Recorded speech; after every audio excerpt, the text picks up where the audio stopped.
दर्शन शास्त्र। ठीक, काफी रुचिकर विषय है और यदि हम इसे इसके मूल आधारों पर ना पढ़ें तो हमें नीरस भी लगता है। मतलब ये विषय सबसे सहज और सरल है।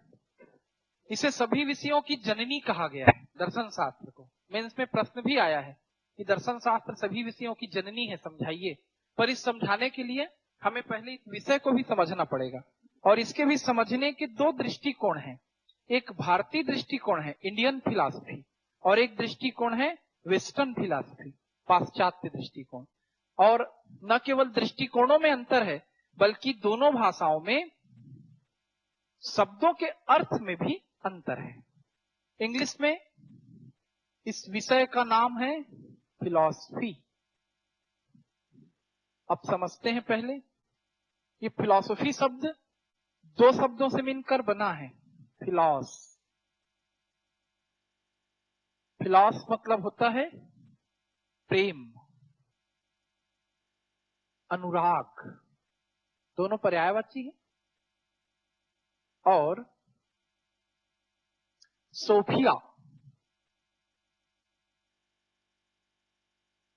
सोफिया का अर्थ है ज्ञान। सूफी शब्द की व्याख्या करते समय भी कुछ लोग मानते हैं कि सूफी शब्द सोफिया शब्द से बना है, जिसका मतलब होता है नॉलेज। तो यदि हम इन दोनों शब्दों के आधार पर शाब्दिक अर्थ लेते हैं विषय का, तो क्या बनता है? ज्ञान के प्रति प्रेम, है ना। ये किस शब्द का शब्द सा अनुवाद हो रहा है? फिलॉसफी शब्द का। आपने फिलॉसफर शब्द भी सुना होगा, दार्शनिक, बड़े खतरनाक आपको लगते होंगे। लेकिन जब आप इस शब्द के आधार पर दार्शनिक शब्द की व्याख्या करोगे तो पाओगे कि हम सभी दार्शनिक हैं। क्योंकि एवरी ह्यूमन बीइंग, जितने भी इंसान हैं, जो भी मानव इस धरा पर हैं, चाहे वो पढ़े लिखे हैं चाहे अनपढ़ हैं, सभी को ज्ञान के प्रति प्रेम है। यहां पर केवल हम किताबी ज्ञान से आशय नहीं लेंगे। हर कोई ज्ञान बढ़ाना चाहता है, हर कोई इस संसार के बारे में जानना चाहता है। तो पाश्चात्य दृष्टिकोण कहता है कि दर्शन शास्त्र का जन्म कौतूहल जिज्ञासा से हुआ। किसके प्रति जिज्ञासा से हुआ? ज्ञान के प्रति जिज्ञासा से हुआ। एकदम स्पष्ट हो गया। जिसके मन में ज्ञान के प्रति जिज्ञासा है वो दार्शनिक है। तो एवरीबडी हैज लव, हर किसी के अंदर प्यार है। किसके लिए? ज्ञान के लिए। इसलिए हम में से हर कोई फिलॉसफर है। आज से आप बिल्कुल मानकर चलिए, हम सभी दार्शनिक हैं। कोई दूसरी दुनिया से आए लोग दार्शनिक नहीं होते। जिसको भी विजडम से लगाव है, ज्ञान से लगाव है, नॉलेज से लगाव है, वो सभी क्या कहलाएंगे? दार्शनिक या फिलॉसफर। इस शब्द का अर्थ समझ में आया? अब यदि हम हिंदी में शब्दशः अनुवाद करते तो क्या बनता? देखो, आप जैसे खतरनाक अनुवादक प्रेम ज्ञान अनुवाद मत कर लेना, ठीक है। फिलॉसफी का अनुवाद ज्ञान के प्रति प्रेम, ऐसा कुछ भी निकलता, लेकिन ऐसा अनुवाद नहीं हुआ। भारत में इस शब्द के लिए जो शब्द प्रयुक्त हुआ वह शब्द है दर्शन शास्त्र। और भारतीय परंपरा इसे कुछ दूसरे ही तरीके से लेती है इस विषय को। जब हम भारतीय परंपरा में विचार करते हैं तो दर्शन शब्द किस धातु से बना है? दृश्य। दृश्य का अर्थ होता है देखना। और दर्शन शास्त्र की परिभाषा दी गई है। दो परिभाषाएं हैं, दृश्यते इति दर्शनम, जो देखा जाए वो दर्शन है। मैंने आपका दर्शन किया, सुने होंगे। या दृश्यते अनेन इति दर्शनम, ये नीचे वाला लाइन, नीचे वाली परिभाषा ये मेंस में आ चुकी है। दृश्यते अनेन इति दर्शनम, इस कथन के अनुसार दर्शन शास्त्र का अर्थ समझाइए या इस कथन की व्याख्या कीजिए। जिससे देखा जाए वो दर्शन है। समझ में आ रही बात? दर्शन किस धातु से बना है? दृश्य धातु से। दृश्य का मतलब क्या होता है? देखना। जिससे देखा जाए वो दर्शन है, जिसे देखा जाए वो दर्शन है। तो अब हम इस पर चर्चा करते हैं कि हम देखते किससे हैं, क्या देखते हैं और क्यों देखते हैं। आपको तो बहुत आसान सा प्रश्न लगेगा, ठीक, इतने जल्दी आप इस विषय को समझ जाएंगे ऐसा लगेगा। पहले नंबर पर क्या आ रहा है, किससे देखते हैं, किससे हमें देखना है, बाय विच, ठीक, क्या देखना है, ठीक है, व्हाट टू बी सीन, क्या देखना है, और क्यों देखना है, व्हाई। तो आप देखते तो दिन रात हो कुछ ना कुछ, ठीक है, लेकिन कभी सोचते भी नहीं होगे कि क्यों देखते हैं। लड़ाई भी होते रहता है, तुमने मुझे क्यों देखा, ठीक है, घूर के देख रहे हो। तो कॉमन सेंस में आपके समझ में आ रहा होगा कि हम देखते किससे हैं, आंख से, इतना तो सब जानते होंगे, ठीक। क्या देखते हैं, अब ये तो भगवान मालिक है, ठीक है, आप पता नहीं क्या क्या नहीं देखते हैं, ऐसा है, कुछ भी देखते रहते हैं। क्यों देखते हैं, इसका जवाब तो आपने कभी सोचा भी नहीं होगा। तो अब इसमें दो तरीके से सोचना है। पहले सामान्य तरीके से सोचते हैं, एक बिल्कुल सामान्य व्यक्ति क्या सोच सकता है देखना शब्द से, इन तीन प्रश्नों का क्या आशय ले सकता है। मैं पहले दर्शन शास्त्र के अनुसार नहीं बता रहा हूं, आपके अनुसार बता रहा हूं, एक सामान्य इंसान के अनुसार। जैसे आपसे किसी ने पूछा आप किससे देखते हैं, बहुत सरल सा जवाब आएगा, हम आंख से देखते हैं, ठीक। पहला प्रश्न का जवाब तो मिल गया। क्या देखते हैं, अब चलिए आपकी बारी है, क्या देखते हैं और आंख से, कुछ भी देखता हूं बोल रहा है ये, ठीक। क्यों देखते हैं, कोई भी बताओ, दिख रहा है इसलिए देखते हैं। तो आप लोग यानी विश्व के सबसे महान दार्शनिकों में आप लोग भी शामिल हो जाओगे, ठीक है। क्या जवाब आ रहा है, हम आंख से देखते हैं। क्या देखते हैं, कुछ भी देखते हैं, ठीक। और तीसरा जवाब, क्यों देखते हैं, दिख रहा है इसलिए देखते हैं। मतलब जवाब दे रहे हो कि लड़ाई झगड़ा कर रहे हो। चलो पहले आंख से देखने को ही समझो। हम आंख से देखते हैं, इस भौतिक जगत को देखते हैं, इंसानों को देखते हैं, जानवरों को देखते हैं, मकानों को देखते हैं, पेड़ पौधे, नदी, झरने, तालाब, हिरण, कोयल, मोर, सबको देखते हैं, ठीक। क्यों देखते हैं, सुख के लिए देखते हैं, ठीक है। हमारी ज्ञानेंद्रियां हैं, अब गंभीर होते जाते हैं, उन ज्ञानेंद्रियों का अपना अपना विषय है दर्शन की भाषा में। जैसे हमारी एक ज्ञानेंद्रिय है आंख, आंख का विषय है देखना। हमारी एक ज्ञानेंद्रिय है नाक, नाक का विषय है गंध, सूंघना। कान का विषय है सुनना, इतना तो जानते होंगे। और जब इंद्रियां अपने विषय की ओर प्रवृत्त होती हैं तो उन्हें सुख का एहसास होता है। अब साधारण इंसान अपनी इंद्रियों के छोटे छोटे विषयों से सुखी रहता है।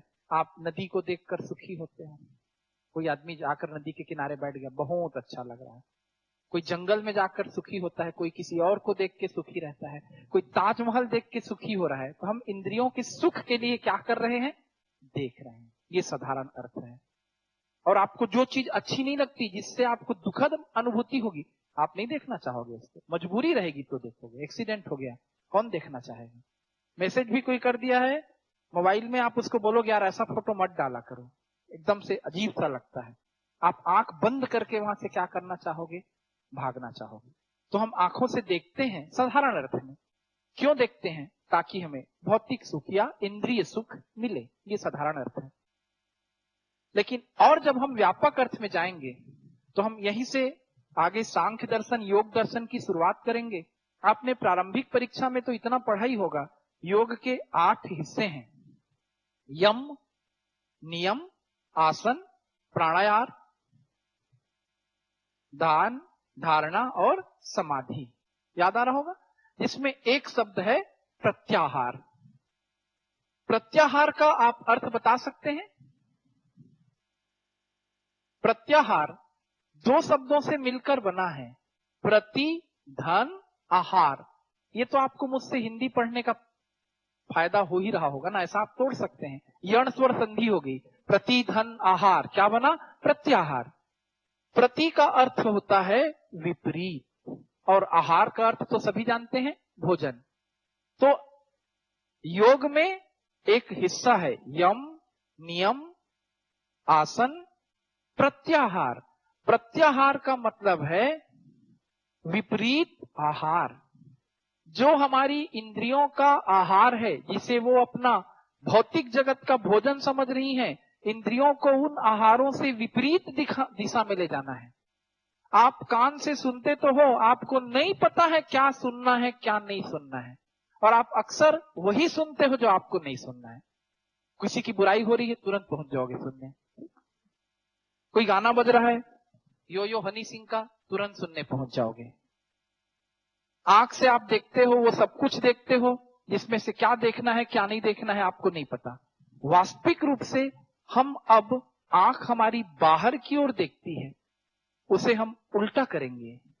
आंख किधर देखेगी? अब अंदर की ओर देखेगी। अब ये दर्शन शास्त्र की यात्रा शुरू हो रही। आपने बाहर की दुनिया को बहुत देखा है मित्रों, बाहर की ओर देखना बंद करो। किधर देखो? अंदर की ओर। क्या मिलेगा अंदर की ओर देखोगे? तो दर्शन शास्त्र बताता है, या हमारे भारतीय परंपरा में स्पष्ट रूप से कहा गया है कि जो कुछ है सब हमारे भीतर मौजूद है। प्रसिद्ध उक्ति है भारतीय धर्म ग्रंथों की, यत पिंडे तत् ब्रह्मांडे। जो हमारे शरीर में है वही कहां है? संपूर्ण विश्व में है। और इसको साइंटिफिकली अब समझा जा चुका है। धरती में पानी है, आपके शरीर के अंदर भी पानी है। धरती में लोहा है, आपके शरीर में लोहा है कि नहीं है? पक्का? भले पता नहीं चलता रहता है ना, आप चुंबक से नहीं चिपकते लोहा है तो, लेकिन फिर भी जब डॉक्टर के पास जाओगे, इसे आयरन की क्या हो गई है बोलेगा, वो कमी हो गई है, आयरन बूस्टर दो, ठीक है, आयरन टेबलेट खिलाओ, मतलब आपको लोहा खिला रहा है वो। जितनी भी धातुएं, जितने भी बाह्य जगत की चीजें आप जानोगे, दर्शन शास्त्र सिखाएगा आपको, सब कहां मौजूद है? आपके अंदर। आपको उसे देखने, जानने और समझने की आवश्यकता है। तो अब समझिए, भारतीय परंपरा, भारतीय दर्शन शास्त्र दृश्य शब्द से दर्शन शब्द की व्युत्पत्ति मानेगा। दृश्य का अर्थ क्या होता है? देखना। क्या देखना? पहले तो देखिए किससे देखना? तो साधारण आंखों से नहीं देखना। किससे देखना? अंतर्दृष्टि। कल से मैं इंग्लिश मीडियम में भी आपकी मदद करूंगा, है ना। मॉर्निंग बैच में हिंदी इंग्लिश दोनों मीडियम में हम लोग नोट्स बना रहे हैं। अभी आज इस विषय के मूल को समझने के लिए शुद्ध हिंदी में चलने देते हैं। अंतर्दृष्टि मतलब इंट्यूशन शब्द हो सकता है, कॉन्सियस हो सकता है, चेतना, प्रज्ञा, विवेक, कुछ भी आप बोले। तो हम साधारण आंखों से देखने की बात नहीं कर रहे हैं, हम किससे देखने की बात कर रहे हैं? अंतर्दृष्टि से देखने की बात कर रहे हैं। हम अंतर्दृष्टि से देखेंगे। क्या देखेंगे ये समझिए। क्या देखेंगे? अंतिम सत्य को देखेंगे, अंतिम रहस्य को देखेंगे, परम सत्ता को देखेंगे। क्यों देखेंगे? मोक्ष की प्राप्ति के लिए देखेंगे। मोक्ष का अर्थ सभी दुखों से मुक्ति, ठीक है। हम इस संसार में है। देखिए अब यहीं से भारतीय दर्शन का जन्म कैसे हुआ, इस प्रश्न का जवाब बनेगा। पाश्चात्य दर्शन का विकास ज्ञान के प्रति प्रेम से हुआ, कौतूहल से हुआ, जिज्ञासा से हुआ। यहां नॉलेज फॉर नॉलेज की बात है। नॉलेज क्यों लिया जा रहा है? नॉलेज के लिए लिया जा रहा है। नॉलेज ही यहां पर क्या है? साध्य है। यहां पर नॉलेज क्यों लिया जा रहा है? दुखों से मुक्ति के लिए लिया जा रहा है। तो दुख है क्या हमें? निश्चित रूप से है। पाश्चात्य दार्शनिकों के द्वारा, पाश्चात्य विद्वानों के द्वारा भारतीय दर्शन पर दुखवादी होने का आरोप लगाया जाता है, लेकिन भारतीय दर्शन दुखवादी दर्शन नहीं है। वो दुखों का एहसास तो कराता है, लेकिन फिर उन दुखों से मुक्ति का मार्ग दिखाता है। हमारी परंपरा बताती है, या आप परंपरा को हटाएं, अपने कॉमन सेंस का यूज करेंगे तो ये भौतिक जगत, भौतिक जगत तो समझते होंगे, जो आपको आंख से दिख रहा है, फिजिकल वर्ल्ड, जिसे आप देखते हैं, आपका घर, आपका परिवार, आपके मित्र, आपका पेन, आपकी कॉपी, आपका चश्मा, आपकी गाड़ी, आपका मोबाइल, आपका कैमरा, आपके पिता, आपका दोस्त, ये सब क्या है? आपके भौतिक जगत के साथी। ये भौतिक जगत आपको दुख देता है। इस भौतिक जगत में सर्वत्र दुख ही दुख है। आप बौद्ध दर्शन भी पढ़े होंगे, सर्वम दुखम। केवल बौद्ध दर्शन नहीं मानता, भारतीय दर्शन की परंपरा कहती है संसार में पैदा हो गए वही झंझट है। पता है कि नहीं, जिस चीज को हम सुख देने वाला मानते हैं उसी से हमें दुख मिलता रहता है, और तो और हम समझ नहीं पाते। लोग पैसा क्यों कमाना चाहते हैं? सुख से रहने के लिए, और उस पैसा कमाने के चक्कर में सारे सुखों को छोड़ देते हैं, है कि नहीं? फिल्म अभिनेताओं के पास करोड़ों हैं, अरबों हैं, फिर भी क्या कर रहे हैं? धूप में खड़े होकर शूटिंग कर रहे हैं। क्यों? नाम कमाना है, पैसा कमाना है। क्या मिलेगा नाम कमाने पैसा कमाने से? सुख मिलेगा। और सुख पाने के लिए क्या कर रहे हैं? दुख उठा रहे हैं। ये दर्शन शास्त्र की बात शुरू हो रही। जो चीजें तुम्हें सुख देती हैं उनके भी मूल में दुख है, वो मोह उत्पन्न करती हैं। क्योंकि इस संसार की जितनी भी वस्तुएं हैं सब अनित्य है, सब परिवर्तनशील है। हम कहां पर जी रहे हैं? ऐसे जगत में जी रहे हैं जो बदल रहा है, जो स्थायी नहीं है, जो शाश्वत नहीं है। ये क्लियर हो रहा है शब्द? आप शाश्वत हो नहीं है, और तो और आप प्रति क्षण बदलते हो। आप बदलते हो कि नहीं बदलते? बदलते कैसे बदल गए? आप बदलते हो। आपका नाम क्या है? विकास जी। आप बदलते हैं कि नहीं बदलते? क्यों बदलते हैं? कैसे बदलते हैं? आप जैसे आज हैं कल वैसे ही नहीं रहोगे क्या? नहीं रहोगे। परसों आप प्रति क्षण बदल रहे हैं, डे बाय डे तो बड़ी दूर की बात है। आप पहले बच्चे थे, आज युवा हो गए हैं, पोस्ट भी पा जाएंगे, और पोस्ट पाने के 30 साल बाद कोई आपके पास आएगा, 40 साल बाद आएगा, आप उस पोस्ट के भी लायक नहीं रहेंगे। कहां पड़े रहेंगे? किसी बिस्तर में 50, 70, 80 के होके। हो सकता है कि नहीं हो सकता? हो सकता है, क्या होगा ही? इसको कोई बदल सकता है? तो ये सारा जगत परिवर्तनशील है। क्या ये परिवर्तनशील जगत हमें अल्टीमेट सुख, अंतिम सुख दे सकता है? नहीं दे सकता। हम भ्रम में हैं। हम इस भ्रम में पूरी अपनी जिंदगी गुजार देते हैं कि हमें इस जगत से सुख मिलेगा, जबकि इस जगत में दुख ही दुख है। तो सुख कहां है? सुख कहीं और है, और ज्यादा दूर नहीं है, आपके अंतर में ही है। यदि आप उस वास्तविक सुख को जान गए तो आपको दुखों से मुक्ति मिल जाएगी। ये आपको भारतीय दर्शन सिखाएगा। और निश्चित रूप से यदि हम दर्शन शास्त्र को ध्यान से पढ़ेंगे तो आपके अंदर वो कांसन, वो योग्यता, वो क्षमता आ जाएगी कि हाँ, आप भौतिक जगत से दुखी होना छोड़ दोगे। ये किसकी अवधारणा है? भारतीय दर्शन की अवधारणा है। तो शब्द से आपको समझ में आया, दोनों शब्दों का अंतर आपको समझ में आया। ठीक, दर्शन शास्त्र यदि हम पाश्चात्य दृष्टिकोण से देखेंगे, क्विक रिवीजन करते हैं, तो ये कौन सा शब्द है? फिलॉसफी शब्द है। ये दो शब्दों से मिलकर बना है, फिलॉस और सोफिया। फिलॉस का मतलब होता है प्रेम, और सोफिया का मतलब होता है ज्ञान। इसलिए फिलॉसफी शब्द का मतलब है ज्ञान के प्रति प्रेम। भारतीय परंपरा में दर्शन शास्त्र शब्द दृश्य धातु से बना है। दृश्य का मतलब होता है देखना। यहां हम देखने से आशय लेते हैं अंतर्दृष्टि के माध्यम से प्राप्त ज्ञान। वह ज्ञान किसका ज्ञान है? वह ज्ञान ईश्वर का, परम सत्ता का ज्ञान है, जिसकी प्राप्ति से हमें समस्त दुखों से मुक्ति मिलती है। हम किसे पाना चाहते हैं? अल्टीमेट ट्रुथ को पाना चाहते हैं। ये विषय का परिचय आपके दिमाग में आया। फिर पहले हम भारतीय दर्शन को समझते हैं। आपके सिलेबस में भारतीय और पाश्चात्य दर्शन दोनों हैं। हम पहले किस दर्शन को समझते हैं? भारतीय दर्शन को। भारत में दर्शन की सुदीर्घ परंपरा है। षट दर्शन तो आपने सुना ही है, प्री लेवल पर आप पढ़े हैं, अब वो विस्तृत होते जाएगा। इस परंपरा को पहले हम थोड़ा सा वर्गीकृत करते हैं। भारतीय दर्शनों को हम दो हिस्सों में बांटते हैं, आस्तिक और नास्तिक। और उसी तरह से फिर एक वर्गीकरण आपको मैं बताता हूं, ईश्वरवादी तथा अनीश्वरवादी। दोनों शब्दों में अंतर है। थीस्ट, एथिस्ट आप समझते होंगे इंग्लिश में। Orthodox, heterodox. Orthodox philosophy, heterodox philosophy. अब सामान्य तौर पर हम बचपन से पढ़ते आए हैं, जो ईश्वर को मानता है वो आस्तिक और जो ईश्वर को नहीं मानता वो नास्तिक। फिर ऐसा मैं 2 बार क्यों बांट रहा हूं, तो ध्यान से समझिए, यहां पर थोड़ा सा अंतर है।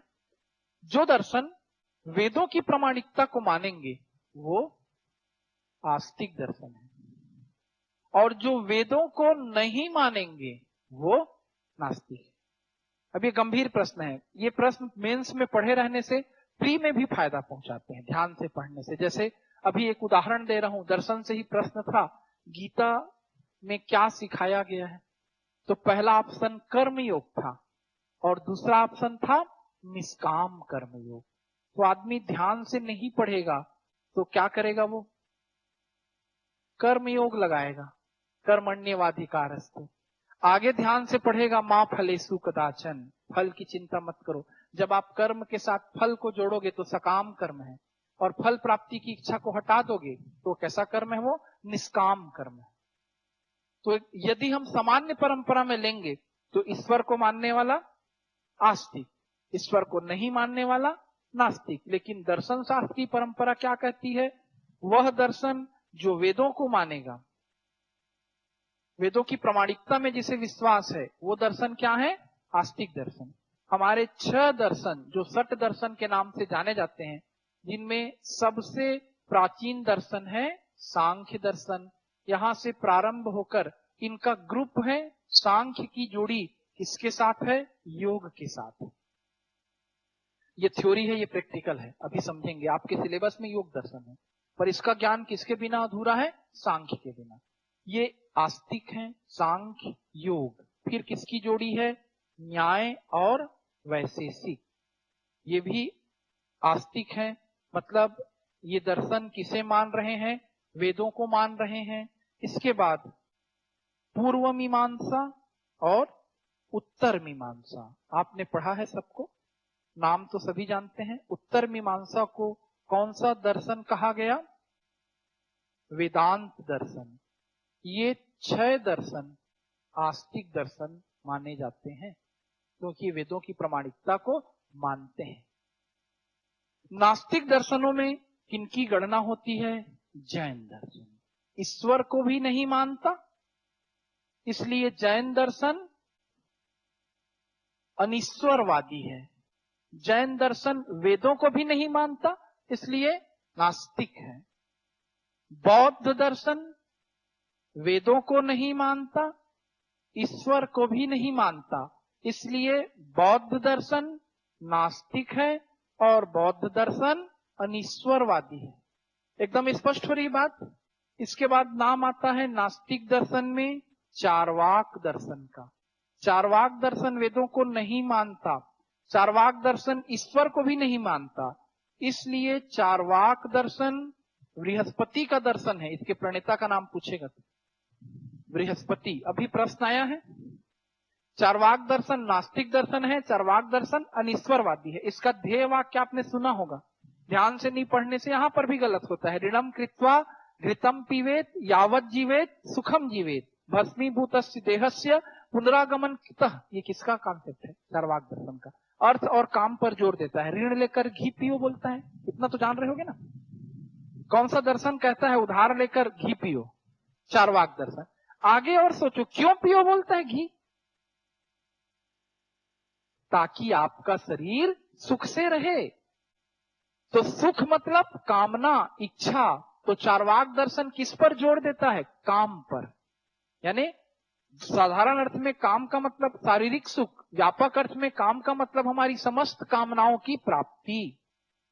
तो ये अर्थ पर भी जोर देता है, और अर्थ से ज्यादा चार्वाक दर्शन किस पर जोर देता है, काम पर भी जोर देता है। अभी आयोग काम आंसर लिया होगा मेंस प्री में अभी जो पेपर हुआ है। तो ये दर्शन 3, कौन कौन से 3 अभी हमने लिए, अनीश्वरवादी में जैन, बौद्ध और चार्वाक।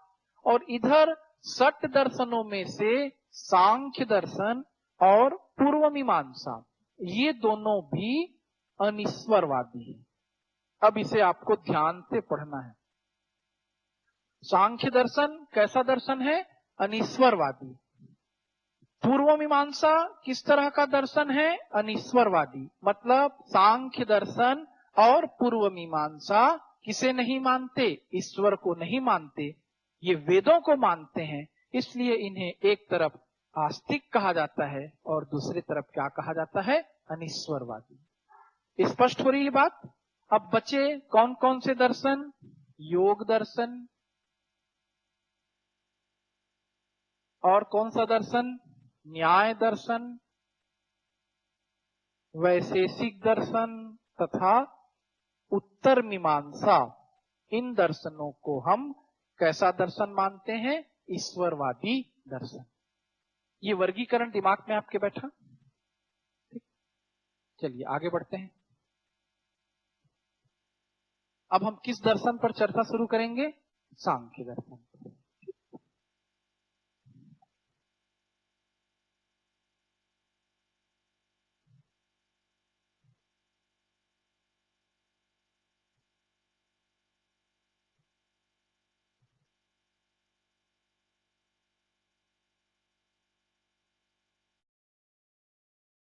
भारत का सबसे प्राचीन दर्शन सांख्य दर्शन है, जिसके प्रणेता हैं कपिल मुनि, है ना। तो सांख्य दर्शन किसने दिया?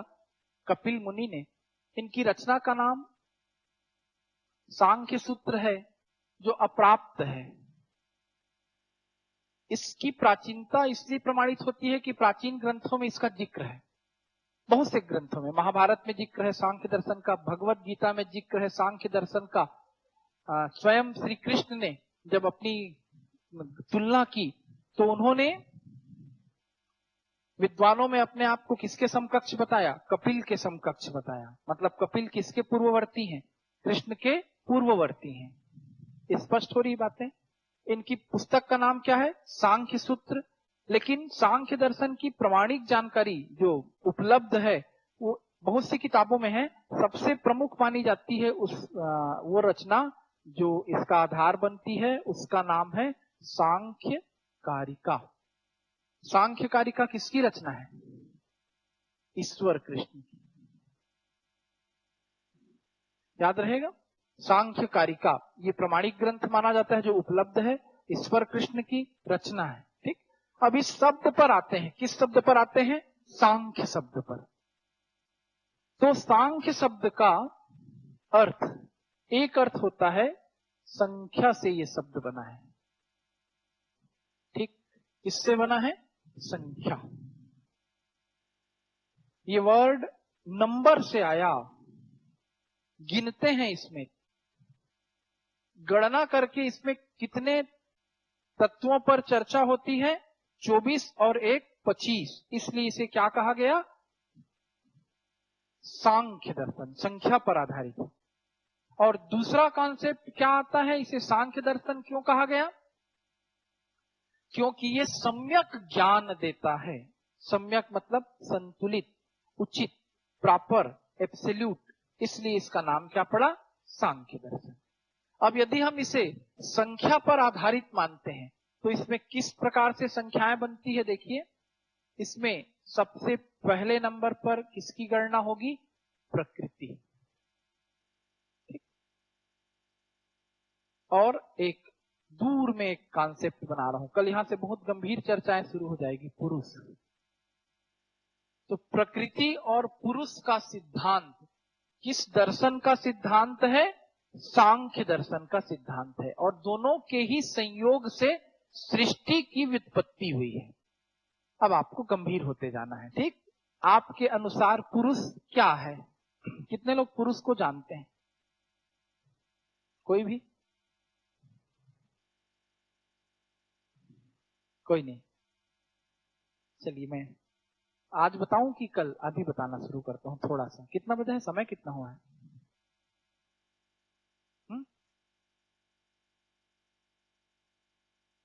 थोड़ा सा बताते हैं। ठीक, पुरुष और प्रकृति के गुणों को देखिए। प्रकृति जड़ है। इनर्ट शब्द, निष्क्रिय शब्द आपने सुना होगा, लेकिन निष्क्रिय नहीं है जड़ होते हुए। जड़ है, लेकिन जड़ होते हुए सक्रिय है। और कल इंग्लिश में बताऊंगा आपको ना, बिल्कुल टेंशन मत पालिएगा। और त्रिगुणमयी है। ये प्रकृति की विशेषताएं हैं। सामान्य अर्थ में जब आप अपना सामान्य ज्ञान का प्रयोग करते हैं तो प्रकृति कहने पर आपको किसका आभास होता है? एनवायरनमेंट का, जो आप बार बार जीके में पढ़ते हैं। नदी, झरना, पहाड़, पेड़ पौधा, ये सब क्या है? प्रकृति है। लेकिन सांख्य दर्शन में प्रकृति की अवधारणा इससे भी बहुत व्यापक है। प्रकृति वो है सांख्य दर्शन के अनुसार जिससे स्थूल से स्थूल और सूक्ष्म से सूक्ष्म की उत्पत्ति हुई है। तो स्थूल से स्थूल और सूक्ष्म से सूक्ष्म सब किससे बने हुए हैं? प्रकृति से। स्थूल मतलब समझते हैं? जो कुछ आपको बड़ी बड़ी चीजें दिखती हैं वो क्या है? स्थूल। और जो आपको नजर आना बंद होता है वो क्या है? सूक्ष्म। और सूक्ष्म की सीमा क्या है? न तो स्थूल की कोई सीमा है। कोई चीज कितनी बड़ी हो सकती है पता नहीं। जब आपके ज्ञान में बच्चे से पूछोगे सबसे बड़ा क्या है तो हाथी बोल देगा, फिर किसी और से पूछोगे तो व्हेल बता देगा। उससे भी बड़ी चीजें होंगी संसार में, आपको नहीं पता है। तो बड़े की भी कोई सीमा नहीं है और छोटे को तो आप जान ही रहे हो। आपके अनुसार सबसे छोटी चीज क्या है तो कोई चींटी बोलेगा, लेकिन थोड़ा साइंस वाला हो गया तो क्या बोलेगा? वो बैक्टीरिया बोलेगा। क्या बैक्टीरिया से कुछ छोटा नहीं होता? तो माइक्रो बैक्टीरिया बोलेगा। और माइक्रो से छोटा वाला इकाई आ गया है, क्या आ गया है? नैनो हो गया है। और नैनो से भी छोटा आ गया है। तो सूक्ष्म की भी कोई सीमा नहीं है, इतना सूक्ष्म की हमें दिखे नहीं। तो अभी तक हम दर्शन में जब भी जाते हैं हमें लगता है कि खतरनाक चीज है। जब योग दर्शन प्रमाणित हो गया तो अब मानना पड़ेगा कि दर्शन में बहुत ताकत है। ठीक, रामदेव ने योग और प्राणायाम को सिखाया और प्रूफ कर दिया साइंटिफिकली। उसके पहले तो वो भी बकवास लगता था, गोली खाओ ठीक हो जाओ। अब योग से बीपी ठीक होता है, आसन और प्राणायाम से, इतना जानते हो। तो साइंस जब समझा तो माना। वैसे ही हो सकता है साइंस यहां पर भी भविष्य में समझे तो मानेगा। अब ये सूक्ष्म जगत क्या मानता है देखो, तो प्रकृति के अंतर्गत पहले नंबर में शामिल करेगा ये महत को। महत यानी बुद्धि। बुद्धि आपको दिखती है क्या? नहीं दिखती। महत के बाद आगे बढ़ेंगे, क्या पैदा होगा? अहंकार। ये अहंकार साधारण अर्थ में ईगो है, घमंड है, लेकिन ये दूसरी बात है। इस अहंकार का मतलब है सांख्य दर्शन में पुरुष के अंदर कर्ता भाव का आना। समझिए, अब पुरुष क्या है? तो जिसे आप पुरुष समझ रहे हैं वो पुरुष नहीं है। जिस दिन आप पुरुष के वास्तविक स्वरूप को पहचान जाएंगे उस दिन आप सारे दुखों से मुक्त हो जाएंगे। ये सांख्य दर्शन का अंतिम उद्देश्य है। प्रकृति से किसका पार्थक्य कर देना? पुरुष का पार्थक्य कर देना। आपके अनुसार पुरुष क्या है? आप बड़े अधिकार से बोलेंगे मैं पुरुष हूं। महात्मा गांधी महापुरुष हैं, ऐसा आप बोलेंगे। और आप बड़े आसानी से सुखी और दुखी होते रहेंगे। मैं सुख पा रहा हूं, आप बोलते हो ना।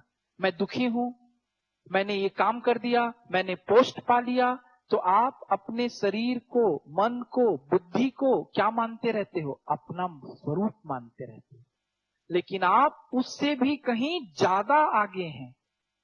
उस स्वरूप को यदि आप जान गए तो आप अपनी शक्ति को जान जाएंगे, आप प्रकृति से पृथक हो जाएंगे और आप संसार के दुखों से दुखी होना छोड़ देंगे।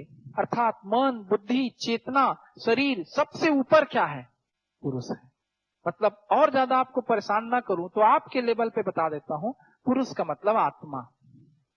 अब कुछ समझ में आ रहा होगा। तो जब आत्मा इतनी जानकार है तो परेशान क्यों है ना? वो किसमें पड़ जाती है? गुणों के फेर में। वो किसमें पड़ जाती है? प्रकृति पुरुष के संसर्ग से उत्पन्न सृष्टि के जंजाल में पड़ जाती है। अपने मूल स्वरूप में पुरुष क्या है? चैतन्य है। देखिए, प्रकृति के लिए मैंने बहुत सी बातें और बताऊंगा। इन शब्दों को पहले हिंदी में समझ लो, फिर इंग्लिश में समझते रहना, क्योंकि ये दर्शन इंग्लिश से नहीं आया है। कहां से आया है? हिंदी से इंग्लिश में गया है। तो पहले हिंदी को बैठाओ दिमाग में, फिर कहां जाएंगे? इंग्लिश में। प्रकृति क्या है? जड़ है। जड़ मतलब समझ रहे होगे आप। और पुरुष क्या है? चेतन है, चैतन्य। कल और चर्चा होते जाएगी। चैतन्य होने के बावजूद पुरुष क्या है? निष्क्रिय है। ये विरोधाभासी गुण लग रहा है। इन्हीं दोनों को दिमाग में बैठाना है। प्रकृति जड़ होते हुए सक्रिय है, पुरुष चैतन्य होते हुए निष्क्रिय है। प्रकृति में 3 गुण पाए जाते हैं। प्रकृति त्रिगुणमयी है। कौन कौन से गुण हैं प्रकृति में? सत्व, रजस और तमस, जिन्हें हम बोलचाल की भाषा में सतोगुण, रजोगुण, तमोगुण कहते हैं। इन पर भी कल चर्चा होगी। ये 3 गुण कहाँ मौजूद हैं? प्रकृति में। इसलिए प्रकृति को क्या कहा गया? त्रिगुणमयी। पुरुष और महान है, उसके अंदर ये 3 गुण नहीं है। वो इन 3 गुणों से ऊपर है, 3 गुणों से परे है। पुरुष को हिंदी में है ना त्रिगुणातीत कहा गया। जैसे हम पर्यायवाची में पढ़ते थे वन वर्ड सब्स्टिट्यूशन में, कल्पना से परे कल्पनातीत, आशा से परे आशातीत, त्रिगुण से परे त्रिगुणातीत। प्रकृति में 3 गुण हैं, इसलिए प्रकृति त्रिगुणमयी है।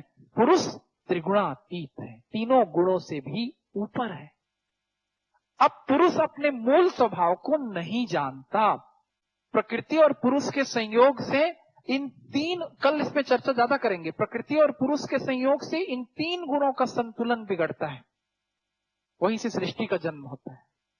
और सृष्टि के जन्म में पहले क्या आ रहा है? महत का जन्म हुआ। महत के बाद, बुद्धि के बाद क्या आया? पुरुष में अहंकार आया। वो अपने आप को मैं समझने लगा, मैं ऐसा कर रहा हूं, मैं वैसा कर रहा हूं।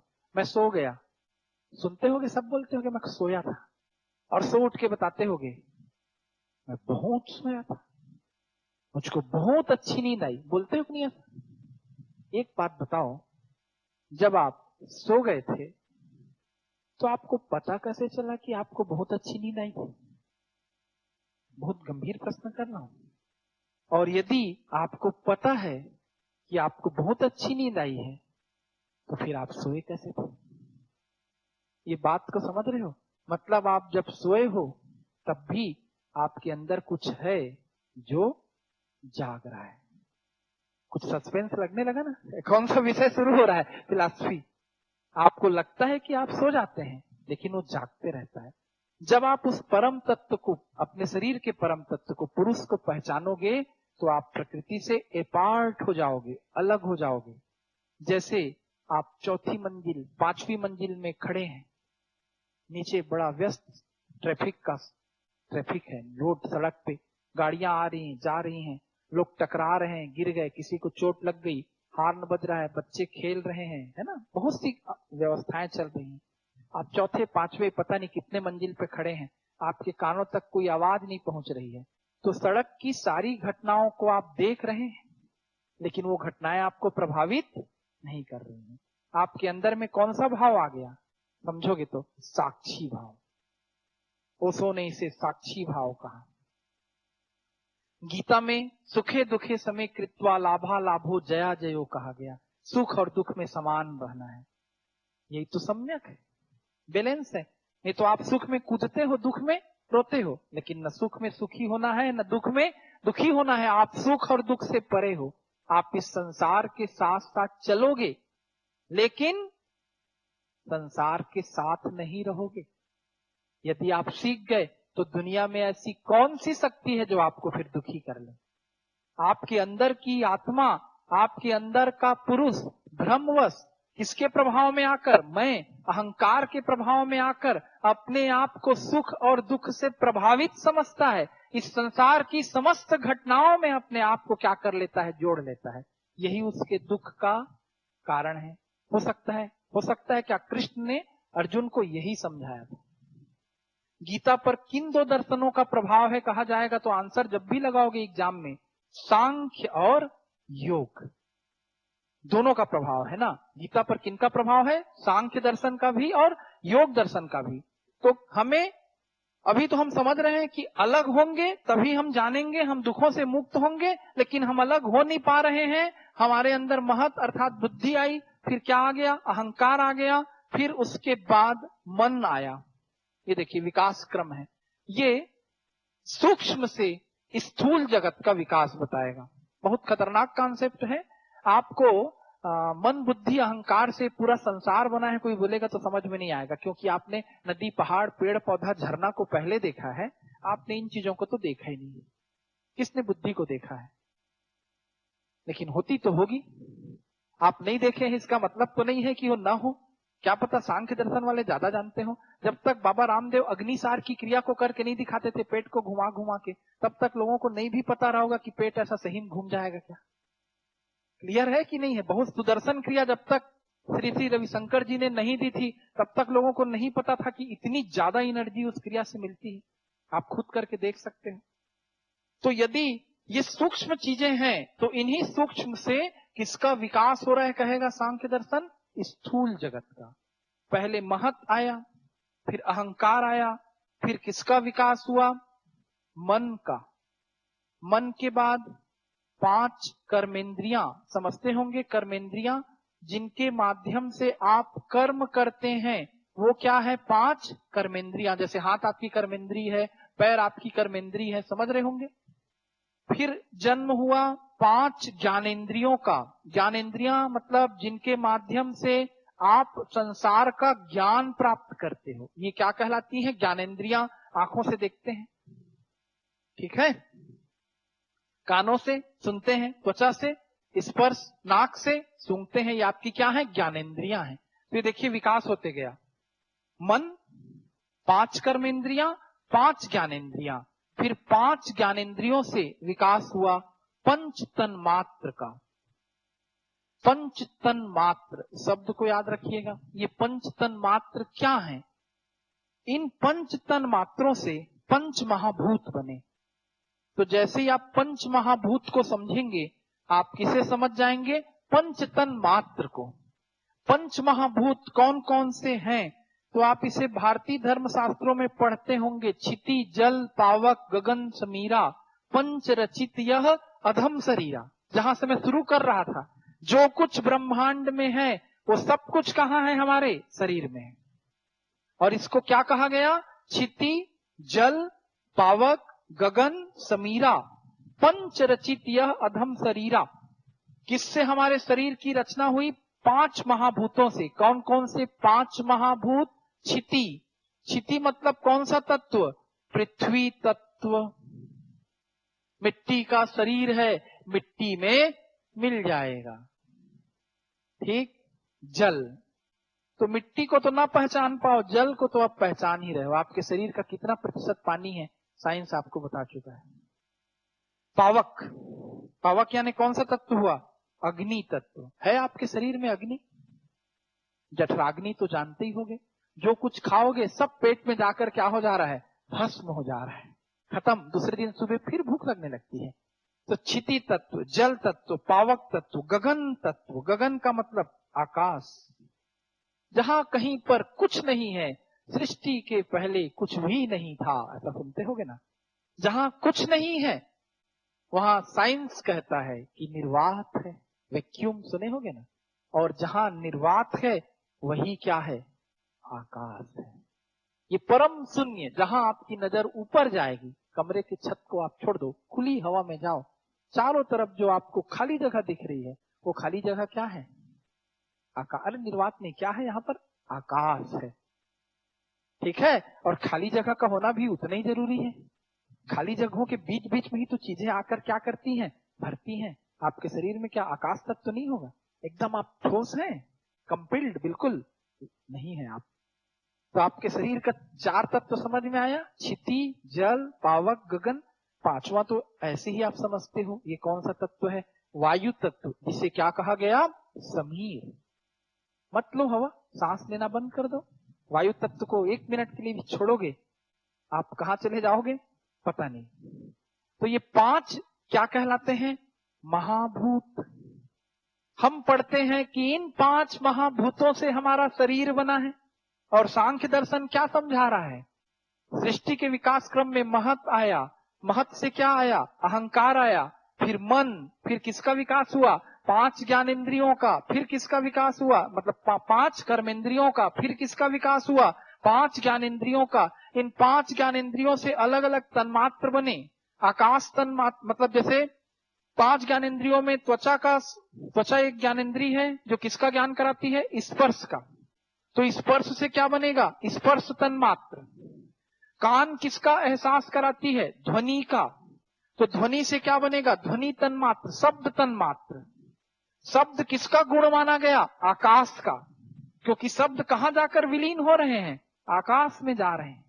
आप जितना कुछ बोलते हो, पता नहीं कितना बोलते हैं, दिन रात बोलते हैं, कहां जा रही है हमारी ध्वनि?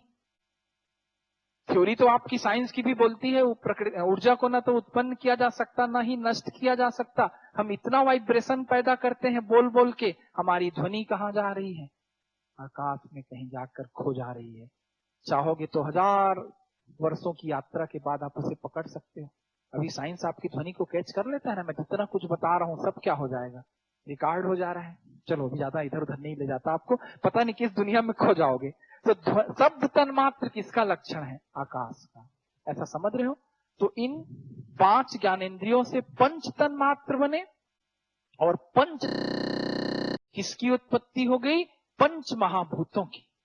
और उस पंच महाभूत से हमारा शरीर भी बना है मानते हैं, लेकिन फिर भी आपको समझना है कि आप शरीर नहीं हैं। आप हमेशा दुखी क्यों हैं? क्योंकि आप अपने आप को क्या समझ रहे हैं? शरीर समझ रहे हैं। आप क्या हैं? पुरुष हैं। ओके, मैं इसे और दूर ले जाता हूं। ये यहां कहीं क्या है? पुरुष, जिसके कितने लक्षण हैं? 3। ओके, और वो किससे परे है? प्रकृति से। लेकिन भ्रमवश वो इस सब में जुड़ जाता है। अब इनकी संख्या को गिनो, कितनी संख्या हो रही है? महत 1, अहंकार 2, मन 3, 5 कर्मेंद्रियां 3 और 5 8, 5 ज्ञानेंद्रियां 8 और 5 13, पंच तन्मात्र 13 5 18, पंच महाभूत 18 5 23, एक प्रकृति 23 और 1 कितना हो गया? 24। तो सांख्य दर्शन कितने तत्वों को लेता है? 24 तत्वों। और उनसे अलग एक 24 धन 1, 25वां कौन है? पुरुष। इस सब का घाल मेल हो गया तो संसार में सर्वत्र क्या है? कष्ट ही कष्ट है। आप दुखों में डूबे हुए हैं, और इस दुख से आपको अलग होना है तो पुरुष को किसको जानना पड़ेगा? अपने मूल स्वरूप को जानना पड़ेगा। मैं तो त्रिगुणातीत हूं, मेरे अंदर बहुत सी शक्तियां हैं। सांख्य दर्शन पुरुष के मूल स्वभाव को ज्ञान के माध्यम से समझाना चाहता है। पर जो ज्ञान आप प्राप्त करते हैं, बस 10 मिनट और समझिएगा ध्यान से, जो आप ज्ञान प्राप्त करते हैं वो आपके कई जन्मों के संस्कारों को आसानी से मिटा नहीं पाता। अभी मैंने आपको क्लास में ही बहुत सा समझाया। मैंने आपको बताया कि आप सबसे परे हैं, आप दुखों से परे हैं। आप काहे को दुखी हो रहे हैं? आपका मन कुछ समय के लिए क्या हो गया? शांत हो गया। संसार को साक्षी भाव से देखना है। लेकिन 15 मिनट, 10 मिनट, कभी कभी तो 5 मिनट बाद ये पूरा ज्ञान खत्म हो जाएगा। जैसे ही मैं क्लास छोड़ के जाऊंगा, प्री दूं कि मेंस दूं, मैं फेल हो गया तो मेरा क्या होगा? व्यापम की परीक्षा दिलाऊं कि पीएससी दिलाऊं, तैयारी करूं कि मत करूं? फिर आप किस में उलझ जाओगे? अपने मन और बुद्धि के फेर में। मेरा दोस्त ऐसा बोल दिया, वो मुझको ऐसा सुना दिया, और आप फिर से संसार में उलझ जाओगे। तो ज्ञान आपके अंदर के संस्कारों को आसानी से मिटा नहीं पाता। तो फिर एक प्रैक्टिकल करके आपको दिखाया जाएगा, योग, जिसमें आप 8 चरण से गुजरोगे और अष्टांगिक मार्ग के लास्ट चरण समाधि में पहुंचोगे। निरंतर उसका अभ्यास करोगे तो आपके अंदर का पुरुष कई जन्मों के संस्कारों को धोते हुए, छोड़ते हुए, जैसे मैल की 1 परत, 2 परत, 3 परत, आपके ऊपर पता नहीं कितने जन्मों की परत है, बहुत गंदे हैं आप, ठीक है। आपकी गंदगी साफ होते होते इतनी साफ हो जाएगी कि आप कहां पहुंच जाओगे? अपने मूल स्वरूप में। ये कौन बताएगा? योग दर्शन। सांख्य ने समझाया और योग उसे क्या करेगा? करके दिखाने का आपको रास्ता बताएगा। समझ से जो बात आ रही है उसको आपकी किस में बदल देगा? वो प्रैक्टिस में बदल देगा। आपके प्रैक्टिस में अभी क्या है? ज्ञान को तो आप पा गए, लेकिन आपका जो स्वाभाविक प्रयास है, आपका जो स्वाभाविक प्रैक्टिस है, वो क्या कर देता है? आपको फिर से दुखों की ओर खींच कर ले जाता है। क्योंकि आप अभी तक किसके अभ्यस्त हैं जीवन में? दुखों के। एक जन्मों से नहीं, कई जन्मों से आप मोह में फंसे हुए हैं। वही तो पुनर्जन्म का कारण है। आपको मोह छोड़ता ही नहीं है। मेरा घर, मेरे बच्चे, मेरा परिवार, मेरा संसार, और तो और मेरी गाड़ी, मेरा पेन। पेन गिर गया, उसके साथ साथ आदमी भी गिर गया उसको उठाने के लिए रोड में। उसको इतना मोह है 5 रुपए के पेन से। होता है कि नहीं होता है? पर्स गिर गया, ऐसा लग रहा है कि प्राण निकल गया, भले पीछे वाली गाड़ी मार देगी। तो आपके कई जन्मों का संस्कार आपके अंदर मोह को बहुत गहरे गहरे तक फंसा के रखा है। उसको निरंतर अभ्यास से, उतना ही अभ्यास लगेगा आपको उस मोह से बाहर आने में। वो बाहर कौन लाएगा आपको? योग दर्शन। आज की क्लास समझ में आई है? भारतीय दर्शन की कुछ विशेषता आपके दिमाग में आनी शुरू हो गई। ये पाश्चात्य दर्शन से अलग है, ये समझ में आया। आपको किसका सम्यक ज्ञान कराएगा? अब ये संसार का। आपको किसका सम्यक ज्ञान कराएगा? आपके स्वरूप का। तो आज से हमारी किस विषय की यात्रा शुरू हो रही है? दर्शन शास्त्र की, जो निरंतर जारी रहे।